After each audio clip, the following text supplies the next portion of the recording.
अस्सलाम वालेकुम dear students. Previous lecture में हमने डिस्कस किया था लेक्चर नंबर 2 और उसके अंदर हमने कुछ ब्रांचेस का जिक्र किया था, कुछ हमारे पास रह गई थी। अब हम उनको लेके अपने इस लेक्चर को कंप्लीशन की तरफ लेकर जा रहे हैं। हम यहाँ पे सीधा आएंगे, हम डिस्कस करेंगे जेनेटिक्स के बारे में कि जेनेटिक्स किसे कहते हैं। वो कहते हैं कि जेनेटिक्स वर्ड निकला जीन से, ये जेनेटिक्स का वर्ड निकला जीन से। और जीन का बेसिकली फंक्शन क्या होता है कि जीन इंफॉर्मेशन को स्टोर करता है और वो इंफॉर्मेशन पेरेंट से बच्चों के अंदर आती है। और दूसरा फंक्शन जीन का ये है कि जीन कंट्रोल करता है। जीन क्या करता है? कंट्रोल करता है उस सारी की सारी इंफॉर्मेशन को जो कि एक लिविंग ऑर्गेनिज्म के कैरेक्टर्स को बिल्ड करते हैं। तो हम ये कहते हैं कि जेनेटिक्स के अंदर हम स्टडी करेंगे उन तमाम चीजों को। जेनेटिक्स के अंदर हम यहाँ पे कहता है कि it deal with the hereditary material, it deal with the hereditary information and mechanism of hereditary transmission from parents to offspring, के किस तरीके से जो जीन्स होते हैं वो इंफॉर्मेशन को जो हेरिडेटरी कैरेक्टर्स होते हैं या इंफॉर्मेशंस होती हैं, किस तरीके से वो वालिदैन से बच्चों के अंदर मुंतकिल होते हैं। दूसरी बात मैकेनिज्म ऑफ हेरिडिटी ट्रांसमिशन, और उनका फिर मैकेनिज्म क्या होता है। तो इस तमाम चीजों को जो जीन्स लेकर जाते हैं इंफॉर्मेशन को पेरेंट्स से ऑफस्प्रिंग के अंदर, न्यूबॉर्न बेबी के अंदर, उसे हम कहते हैं जेनेटिक्स। यहाँ पे हम जेनेटिक्स को स्टडी करते हैं। हम आगे मूव करते हैं, साइटोलॉजी किसे कहते हैं। साइटो का मतलब है, लफ्जी मतलब है सेल, इसको आप सेल बायोलॉजी भी कह सकते हैं, ठीक। कि it deal with the structure and the function of the cells. Cell का स्ट्रक्चर क्या है? सेल ऑर्गेनेल से मिलकर बना, अब ऑर्गेनेल से मिलकर बनती हैं, देन करते करते करते आपने सब एटॉमिक लेवल तक आना है। उन तमाम की हम जो स्टडी करते हैं वो सेल बायोलॉजी के अंदर करते हैं। एक और चीज, फंक्शन ऑफ द सेल, और उस सेल का फंक्शन क्या है, वो बॉडी के किस हिस्से में है और उस सेल का वो वहां पे स्पेसिफिक जॉब क्या है, वो जब हम डिस्कस करेंगे स्ट्रक्चर और फंक्शन को, वो हम करेंगे सेल बायोलॉजी के अंदर। अगली डेफिनेशन हमारे पास आती है ज़ूजियोग्राफी। बच्चों यहाँ पे कुछ ऐसी डेफिनेशंस मैंने लिखी हैं जो कि आपकी बुक में सेकंड पेज के ऊपर मेंशन नहीं है, बल्कि फर्स्ट पेज के लास्ट में जो पैराग्राफ है वहां पे खाली उनका लफ्ज लिखा हुआ है। हमने उनको डिफाइन करके आपके कंसेप्ट बिल्ड करने की एक कोशिश की है। तो परेशान नहीं होना कि ये बुक से बाहर से आ गई, ऐसा नहीं है, बल्कि आपकी बुक के पहले पेज के एंड पे लिखी हुई है पैराग्राफ के अंदर। जू का मतलब है एनिमल्स, और ज़ूलॉजी वो ब्रांच है जिसके अंदर आप एनिमल की स्टडी करते हैं। जियोग्राफी कहते हैं जोग्राफिया को। जैसा कि मैं आपसे कहूं कि पाकिस्तान का जोग्राफिया क्या है, उसके मशरक में क्या है, उसके मगरब में क्या है, उसके शिमाल में क्या है और जनूब में क्या है। जब मैं ये डिस्कस करूंगा तो मैं कहूंगा मैं ज्योग्राफिया स्टडी कर रहा हूं। अब चूंकि पीछे लफ्ज लग गया जू, एनिमल्स का ज्योग्राफिया, जब हम उसको स्टडी करते हैं ज्योग्राफी ऑफ एनिमल्स को हम कहते हैं जू जियोग्राफी, मतलब स्टडी ऑफ जियोग्राफिकल डिस्ट्रीब्यूशन के कौन से इलाके में एनिमल्स की ज्यादा मतलब एनिमल्स की डिस्ट्रीब्यूशन जो है वो किस इलाके में कौन कौन से एनिमल्स पाए जाते हैं। Study of geographical distribution, animal की तकसीमकारी of animals on the earth, जमीन के मुख्तलिफ हिस्सों पे एनिमल्स की जो डिस्ट्रीब्यूशन है, जब आप उसको स्टडी करेंगे हम उसे कहेंगे ज़ूजियोग्राफी। उसके बाद हमारी डेफिनेशन आती है मॉलिक्यूलर बायोलॉजी। मॉलिक्यूलर बायोलॉजी के अंदर it deal with the structure of this organ cells and their organelles, मतलब आपने यहाँ पे सबसे पहले सेल मिलके बनाते हैं ऑर्गन्स, और उसके एक और तीसरी चीज जो सबसे पहले आनी चाहिए थी वो थी ऑर्गेनेल्स, क्योंकि ऑर्गेनेली मिलके बनाते हैं सेल्स, सेल मिलके बनाते हैं ऑर्गन। जब आप इन तीनों चीजों को डिस्कस करेंगे, अच्छा इन तीनों चीजों को मॉलिक्यूलर लेवल पे जाके, सबसे छोटे लेवल पे जाके जब आप डिस्कस करेंगे तो आप कहेंगे हम क्या स्टडी कर रहे हैं, मॉलिक्यूलर बायोलॉजी। अब मैं आपको मिसाल से वाज़ेह करने की कोशिश करता हूं। जैसा कि हम कहते हैं सेल मेम्ब्रेन, सेल मेम्ब्रेन की कंपोजिशन के बारे में बात करते हैं। जो सेल मेम्ब्रेन होती है उसकी कंपोजिशन में तीन मेजर चीजें आती हैं। सबसे पहले तो हम कहते हैं कि प्रोटीन आता है, 60 to 80% वहां पे प्रोटीन होता है, 60 से 80% उसकी होती है। लिपिड वहां पे होता है 20 से 40%, और ट्रेसेस में वहां पे कार्बोहाइड्रेट्स होते हैं। जब मैंने आपको ये चीजें बताई हैं, तीन चीजें, तो इसका मतलब है कि मैं क्या स्टडी कर रहा हूं, सेल मेम्ब्रेन की मॉलिक्यूलर बायोलॉजी। दूसरा वो कहता है मेमेलियन सेल। अब मेमेलियन सेल के अंदर 70% क्या होता है, वहां पे वाटर होता है। ये भी जब हम स्टडी करेंगे हम कहेंगे हम सेल बायोलॉजी को डिस्कस कर रहे हैं। इसके बाद हमारी डेफिनेशन आती है इन्वायरमेंटल बायोलॉजी। यहाँ पे एक मजे की बात है कि इन्वायरमेंटल बायोलॉजी की का ही दूसरा नाम इकोलॉजी है, लेकिन स्टूडेंट्स इसको कंफ्यूज कर देते हैं। आपको मैं इस कंफ्यूजन से जरा बचाने की कोशिश करता हूँ। इन्वायरमेंटल बायोलॉजी एक बड़ी ब्रांच है, उसका एक छोटा सा सेगमेंट है, उसे इकोलॉजी कहते हैं। इस इन्वायरमेंटल बायोलॉजी की आधी डेफिनेशन यहां तक, जब आप यहां से लेकर यहां तक लिखेंगे, इससे हम कहेंगे इकोलॉजी, यहां तक इकोलॉजी कहेंगे। जब आप ये वाली लाइन जो मैंने बोल्ड लेटर्स में लिखने की कोशिश की है, specially it relate human activities, ये जब आप ये सेंटेंस लिखेंगे तो ऑटोमेटिकली ये डेफिनेशन जो इकोलॉजी की शिफ्ट हो जाएगी किसके अंदर, इन्वायरमेंटल बायोलॉजी के अंदर। अब मैं आपको बताता हूं कि यहाँ पे लिखा क्या, इट डील विद स्टडी, आप स्टार्ट कैसे लेंगे डेफिनेशन को लिखने का, the branch of biology that deal with the study of, ठीक है, organism in relation to its environment, एक ऑर्गेनिज्म का अपने माहौल के साथ इंटरेक्शन क्या है, जब आप स्टडी करेंगे आप उसे कहेंगे एनवायरनमेंट, आप उसे कहेंगे इकोलॉजी। अच्छा, ऑर्गेनिक एंड इनऑर्गेनिक एनवायरनमेंट, ये भी इस डेफिनेशन का हिस्सा है। इन दो अल्फाज का मतलब क्या है बच्चों, दो किस्म के एनवायरनमेंट होते हैं, एक होता है ऑर्गेनिक, एक होता है इनऑर्गेनिक। ऑर्गेनिक एनवायरनमेंट वो होता है जिसके अंदर कार्बन और हाइड्रोजन दोनों बैक वक्त पाए जाते हैं, मिसाल से भी वाज़ेह करेंगे। इनऑर्गेनिक वो होता है जिसमें कार्बन हो या हाइड्रोजन, दोनों में से एक होगा, दोनों इकट्ठे कभी नहीं होंगे, अगर दोनों इकट्ठे हुए तो वो कौन सा होगा, ऑर्गेनिक, समझ आ गई। अब मिसाल के तौर पे अभी हमने स्टडी किया कि एक ऑर्गेनिज्म का, सपोज मैं अपनी मिसाल लेता हूं, study of organism in relation to, मेरा जो रिलेशन है अपने माहौल के साथ, अब मेरे इर्द गिर्द दो किस्म के एनवायरनमेंट है, एक उनमें से है ऑर्गेनिक, एक है इनऑर्गेनिक। ऑर्गेनिक कौन सा है, मेरा और फूड का ताल्लुक जो है, खुराक का ताल्लुक है, वो ऑर्गेनिक है, क्योंकि खुराक क्या है, उसमें सी और एच दोनों बांड इकट्ठे होते हैं। जबकि मेरा और वाटर का ताल्लुक जो हुआ, उसमें सी और एच बांड इकट्ठे नहीं होते वाटर में। मेरा और जो खुराक का ताल्लुक हो गया वो हो गया ऑर्गेनिक, मेरा और वाटर का जो ताल्लुक हो गया वो हम उसे क्या कहेंगे, उसे हम कहेंगे inorganic relationship of an organism to its environment specially. अच्छा, यहां तक तो हो गया इकोलॉजी की डेफिनेशन। आगे हम मूव करते हैं, specially it relate human activities. बच्चों ये जो लिखा है ह्यूमन एक्टिविटीज, इससे क्या मुराद है कि माहौल के अंदर ह्यूमन की एक्टिविटीज क्या है। आपने लफ्ज सुना होगा ओजोन डिप्लेशन का, आपने सुना होगा ग्लोबल वार्मिंग का, ग्रीन हाउस इफेक्ट का आपने नाम सुना। ये तमाम ह्यूमन एक्टिविटीज की वजह से माहौल पे उसके असर हम छोड़े जा रहे हैं। जैसा कि ग्लोबल वार्मिंग हो गया, आपने सुना ओजोन डिप्लेशन, कि हमारी जो ऑटोमोबाइल्स होते हैं उनके अंदर से धुआं निकलता है, वो सारा जाके उसको फैक्ट्रीज के अंदर से धुआं निकलता है, वो जाके ओजोन को डिप्लीट करता है। ये सारी की सारी चीजें जो है हमारी एक्टिविटीज की वजह से हो रही हैं।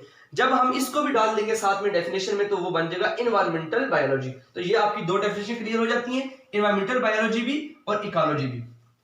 नेक्स्ट हमारी डेफिनेशन आती है microbiology, study of micro organism. जो ऑर्गेनिजम्स ऐसे जो बहुत छोटे होते हैं, नेकेड आई से नजर अमूमन नहीं आते, उसे माइक्रो ऑर्गेनिज्म कहते हैं। दैट इज वायरस, बैक्टीरिया, ये दो तो हो गए। अच्छा, प्रोटोजोआ, ये वर्ड आपके लिए नया होगा। प्रोटोजोआ किसे कहते हैं, ये जब किंगडम बने, 5 किंगडम क्लासिफिकेशन आपने सुना, जब वो बनाया गया उसके अंदर एक किंगडम ऐसा है जिसका नाम है किंगडम, एक तो मोनेरा था, प्रोकैरियोट था, protista, kingdom protista, third kingdom system of classification. Kingdom protista के अंदर जो मेंबर्स थे उनको नाम दिया गया प्रोटोजोआ का। अच्छा, मजे की बात यह कि उनको प्रोटोजोआ क्यों कहा गया, तो स्टूडेंट्स उसमें बात असल में ये थी कि उनके अंदर कुछ कंफ्यूजन होगी साइंटिस्ट को, बायोलॉजिस्ट को। वो ये थी कि उनके अंदर कुछ ऐसे लिविंग ऑर्गेनिज्म थे जो कि प्लांट के जैसे थे, लेकिन उनमें प्लांट वाले कुछ कैरेक्टर नहीं थे। उनमें एनिमल के जैसे भी मेंबर्स मौजूद थे, लेकिन जब डिटेल स्टडी की गई तो उनमें एनिमल्स वाली कुछ बातें मौजूद नहीं थी। लिहाजा उनको ना तो एनिमल्स में रखा गया और ना उनको प्लांट्स वाली कैटेगरी में रखा। उनको हम कहते हैं animal like, plant like members. अब उस ग्रुप के, उस किंगडम प्रोटिस्टा के जो एनिमल लाइक मेंबर्स हैं उनको हम कहते हैं प्रोटोजोआ। उन्हें क्या कहते हैं, प्रोटोजोआ। और उसी ग्रुप के जो हम डिस्कस कर रहे हैं प्रोटिस्टा के, उस प्रोटिस्टा के जो प्लांट लाइक मेंबर्स थे, उसकी मिसाल आती है एल्गी। उसकी क्या मिसाल है, एल्गी, कि ये एल्गी जो होता है वो प्लांट के जैसा भी है लेकिन प्लांट नहीं है। इसी तरीके से प्रोटोजोआ एनिमल के जैसे हैं लेकिन एनिमल्स नहीं है, तो इनको हमने नाम रख दिया प्रोटिस्टा और एल्गी का। अच्छा, यहाँ पे हमने जो डिस्कस किया वो वायरस को जिक्र किया, बैक्टीरिया का जिक्र किया और प्रोटोजोआ। देन हम मूव करते हैं माइक्रोस्कोपिक एल्गी एंड फंजाई। ये जो ग्रीन वर्ड में मैंने माइक्रोस्कोपिक का लफ्ज लिखा, ये क्यों लिखा मैं आपको समझाता हूं। एल्गी और फंजाई के साथ हमने माइक्रोस्कोपिक क्यों लगाया। असल में माइक्रो जो एल्गी होते हैं वो दो किस्म के होते हैं और फंजाई भी दो किस्म के होते हैं। एक ऐसा एल्गी है जो हमारे नेकेड आई से नजर आता है, जैसे ब्राउन एल्गी 75 मीटर लॉन्ग उसकी लेंथ होती है, हमारे पास वो नजर आता है। दूसरा एक ऐसा एल्गी हमारे पास होता है जो कि हमें नजर नहीं आता, यूग्लिना हो गया, हमारे नेकेड आई से नजर नहीं आता। फंजाई, फंजाई के साथ माइक्रोस्कोपिक वर्ड क्यों लगाया। फंजाई भी दो किस्म के होते हैं। एक फंजाई ऐसा है जो कि किलोमीटर तक वो अपना एरिया कवर करता है, अपनी ग्रोथ को फैलाता है, वो हमारी नंगी आंख से, नेकेड आई से नजर भी आ जाता है। लेकिन ऐसा फंजाई भी इस दुनिया में एग्जिस्ट करता है कि जो हमारी इस नेकेड आई से नजर नहीं आता। उसकी एग्जांपल है यीस्ट। वो वाहिद ऐसा फंजाई है जो कि यूनिसेलुलर है। जब हम उसको स्टडी करेंगे तो बच्चों यहाँ पे सिर्फ और सिर्फ हमने ऐसे एल्गी और फंजाई का जिक्र करना है जो कि हमारी नेकेड आई से नजर नहीं आते, इसलिए हमने यहाँ पे क्लास लगाया माइक्रोस्कोपिक। और उन दो कैटेगरीज को हमने स्किप कर दिया, एल्गी को भी स्किप कर दिया जो हमारी आंख से नजर आते हैं, और हमने फंजाई को भी स्किप कर दिया, वो फंजाई जो हमारी इस आंख से नजर आ जाते हैं। उसके अलावा जो बच्चे हमने उनको माइक्रोबायोलॉजी में डिस्कस करने की कोशिश की। अब हम आगे मूव करते हैं। वायरस और बैक्टीरिया का तो आपको पता होगा कि क्या फर्क होता है। बैक्टीरिया, वायरस जो होता है वो बैक्टीरिया से भी छोटा होता है, फिल्टर पेपर के जो सुराख होते हैं उसके अंदर से गुजर जाता है। जब इसकी डिस्कवरी भी इसी बेस पे हुई थी इसकी वायरस की, आपने बल्कि फर्स्ट ईयर के चैप्टर नंबर 3 में आप पढ़ेंगे 1892 में एक साइंटिस्ट था, उसने बताया था कि किस तरीके से वायरस डिस्कवर हुआ। नेक्स्ट हम मूव करते हैं पैरासाइटोलॉजी के अंदर। It deal with the study of parasites. बात खत्म कि पैरासाइट्स की स्टडी को। पैरासाइट्स क्या होते हैं, सवाल ये पैदा होता है बच्चों। पैरासाइट ऐसी चीज होती है, जैसा आपने देखा कि सरू में जुएं पड़ती हैं, लाइस हो गए, टिक्स हो गए, माइट्स हो गई, ये सारी एग्जांपल जो होती हैं पैरासाइट्स की हैं। अब हम इसको बयान कैसे करेंगे? कोई हमसे पूछे डिफाइन पैरासाइट, आपने कहना है कि ऐसी चीज जो कि कहीं पे रहती भी है, वहां पे शेल्टर भी वहां से लेती है, खुराक भी वहां से लेती है। मैं यहां पे मेंशन करता हूं, नंबर 1 चीज शेल्टर, नंबर 2 फूड। ये दो चीजें भी वहां से ली जाती है। जैसे जू होती है हमारे सरों में रहती है, शेल्टर हो गया, पनाह उसको मिल गई हमारे सर के बालू में। नंबर 2 फूड, उसको वहां से ब्लड भी मिल गया। अब ये दोनों चीजें वहां से लेती है, उल्टा वहां पे नुकसान भी काज करती है, और उस जगह जहां वो रह रही होती है वहां पे वो नुकसान का बायस बनती है। उसे कहते हैं पैरासाइट, जो कि खाए पिए भी, वहां पे रहे भी, और वहां पे नुकसान भी, वहां पे हार्मफुल उसके इफेक्ट्स क्रिएट हो, जो उसे कहते हैं पैरासाइट्स। उसकी एग्जांपल है यहाँ पे देखें, लाइस, टिक्स, LICE, लाइस, टिक्स और माइट्स, ये इसकी एग्जांपल आती हैं पैरासाइट्स की। हम वापस आते हैं, study of parasites it includes. अच्छा, इसमें 2-3 चीजें आती हैं। Number 1 structure. जब आपको पैरासाइट के स्ट्रक्चर के बारे में इल्म हो जाएगा, मैं आपको मिसाल से समझाता हूं। बैक्टीरिया का नाम सुना आपने? अब उस बैक्टीरिया के अंदर आपने देखा होगा कि आपको पता है कि बैक्टीरिया की सेल वॉल होती है। जब बायोलॉजिस्ट ने एंटी बैक्टीरियल ड्रग बनाई, उन्होंने किस तरीके से बनाया? उन्होंने पहले बैक्टीरिया की इस स्ट्रक्चर को देखा जिसका जिक्र हम कर रहे हैं। जब उनको बैक्टीरिया की स्ट्रक्चर का पता लग गया कि भाई कंफर्म है कि कुछ बैक्टीरिया के अंदर सेल वॉल होती है, उन्होंने उस सेल वॉल को तोड़ने के लिए दवाई बना दी जिसे हम एंटी बैक्टीरिया कहते हैं। अब उसने क्या किया? उस बैक्टीरिया को किल करना शुरू कर दिया। कहने का मतलब यह है कि पहले आपको उस पैरासाइट के स्ट्रक्चर का इल्म होना चाहिए। Second, life history. आपको लाइफ हिस्ट्री के बारे में पता होना चाहिए। जैसा कि आपको अगर आप पोलियो का जिक्र करते हैं तो तारीख में उसने बड़े ही नुकसान, वर्ल्ड वाइड उसका वो डिस्ट्रीब्यूशन थी, उसने बहुत ही नुकसान क्रिएट किया, बहुत ही प्रॉब्लम उसकी वजह से राइज हुए। तो जब आप किसी भी बीमारी को स्टडी करेंगे, आपके पास लाइफ हिस्ट्री होगी, वहां से आपको उस बीमारी की सिग्निफिकेंस का पता लगेगा कि ये कितनी खतरनाक किस्म की बीमारी हो सकती है। नेक्स्ट हम मूव करते हैं, मोड ऑफ ट्रांसमिशन। अभी मौजूदा सूरत हाल में कोरोना वायरस वबा आई, आपको पता है कि वो उसका ट्रांसमिशन का मोड क्या है? एरोसोल है। मतलब वो आप सांस लेंगे, स्नीजिंग करेंगे, कफिंग करेंगे, उस तरीके से वो ट्रांसफर हो सकती है। अगर आप इन चीजों को जिससे वो ट्रांसफर होती है आप उनको कंट्रोल कर लें तो आप बीमारी से बच सकते हैं। आप मास्क पहने, आप फास्टर सोशल डिस्टेंसेस को बरकरार रखें, आप इस वबा से बच सकते हैं। कहने का मतलब यह है कि आप जब मोड ऑफ ट्रांसमिशन किसी भी बीमारी का, किसी भी पॉजिटिव एजेंट का आपको पता होगा, आप उसके खिलाफ ढाल बना देंगे, देन आप उसको रोक सकते हैं। फाइनल चीज, होस्ट पैरासाइट रिलेशनशिप। आपको मलेरिया का आपने नाम सुना, मच्छर का आपने नाम सुना, मस्कीटो। अब मस्कीटो के अंदर प्लाज्मोडियम होता है और वो जाके किसी भी जब ह्यूमन को बाइट करता है तो वो उस बंदे को मलेरिया हो जाता है। ठीक है, जब आप मच्छर को ही मार देंगे तो प्लाज्मोडियम खत्म हो जाएगा, मलेरिया फिर बंदे के अंदर उसमें वो नहीं कन्वर्ट, उसके अंदर वो ट्रांसमिट नहीं होगा।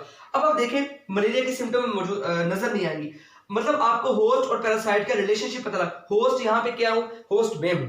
आप हैं जिनको मच्छर काट रहा है, पैरासाइट क्या है? मच्छर, और वो लेकर के आता है प्लाज्मोडियम, और उसकी वजह से होता क्या है? मलेरिया। अब ये कहने का मतलब यह है कि आपको जब ये होस्ट पैरासाइट के रिलेशनशिप का पता लग जाएगा, आप बीमारी को रोक सकते हैं, पैरासाइट को रोक सकते हैं। तो स्टूडेंट्स, हम आगे चलते हैं आज के इस टॉपिक के फाइनल हिस्से की जानिब। Define biotechnology, very very very important short question. Bio life को कहते हैं, टेक्नोलॉजी किसी चीज के काम करने को कोई टेक्नोलॉजी कहते हैं। हम इसको यहां से स्टडी करने की कोशिश करते हैं। The branch of biology that deal with the use of living organism. मैं इसको सेगमेंट्स में करके बयान करने की कोशिश कर रहा हूं कि लिविंग ऑर्गेनिज्म का यूज क्या है। मिसाल आपको भी देंगे इंशाल्लाह। Systems, processes in manufacturing and service industry, कि किसी भी लिविंग ऑर्गेनिज्म को इस्तेमाल करने के बाद उसको इंसानियत की फलाह व बहबूद के लिए आप किस तरीके से इस्तेमाल कर सकते हैं। 9th क्लास में हमने पढ़ा था, इसकी डेफिनेशन इस तरह से थी, the branch of biology that deal with the practical that deal with the use of application use of the living organisms. ऐसे ही था, it deal with the practical application of living organisms to make substances. आपने वहां पे substance बनाए थे, अब substance में दही आ जाते हैं, for the welfare of Mankind, इंसानियत के फलाह बहबूद के लिए। अब मैं आपको मिसाल से समझाता हूं मजीद बात। नंबर 1, योगर्ट, दही का बनना। आपने माइक्रो ऑर्गेनिज्म को इस्तेमाल किया। दूध से दही कैसे बनता है कि उस दूध के अंदर बैक्टीरिया आता है, एक माइक्रो ऑर्गेनिज्म आया, उसने दूध को कन्वर्ट कर दिया दही के अंदर। मतलब प्रैक्टिकल एप्लीकेशन होगी, माइक्रो ऑर्गेनिज्म इन्वॉल्व हो गया और उसने कन्वर्ट कर दिया मिल्क को योगर्ट के अंदर, ठीक है। ह्यूमन इंसुलिन, आपको पता है कि आजकल बैक्टीरिया से ह्यूमन इंसुलिन भी बनाई जा रही है। तो ये भी किसकी एग्जांपल है? बायोटेक्नोलॉजी की। और बायोटेक्नोलॉजी की तीसरी एग्जांपल जो मैंने यहाँ पे कोट किया बच्चों की आसानी के लिए, वो है ब्रेड। आपको पता है कि जब उस ब्रेड के ऊपर फंगस बनती है तो वो वो कन्वर्ट हो जाती है उल्ली से, जैसे आपने जुबान में बोलते हैं। तो ये भी कहीं कहीं यहाँ पे इसके एग्जांपल में फॉल करता है बच्चों। उसके बाद यहाँ तक कंप्लीट हो गया।